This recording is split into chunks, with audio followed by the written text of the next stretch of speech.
Жер жүзінде 2000 миллионнан көп артық адам бар. 2 миллиондай қазақ бар. Біздің қазақтың достығы, дұшпандығы, мақтаны, мықтылығы, мал іздеуі, өнер іздеуі, жұрттануы ешбір халыққа ұқсамайды. Бірімізді біріміз аңдып, жаулап, ұрлап, кірпік қақтырмай отырғанымыз 3 миллионнан халқа артық дүниеде бір қалада бар.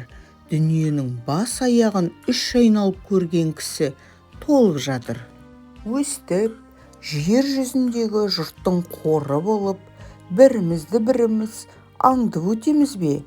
Жоқ, қазақ ортасында да ұрлық, өтірік, өсек, қастық қалып, өнерді, малды түзден, бөтен жақтан түзу жолмен іздеп, өрістерлік күн болар ма екен?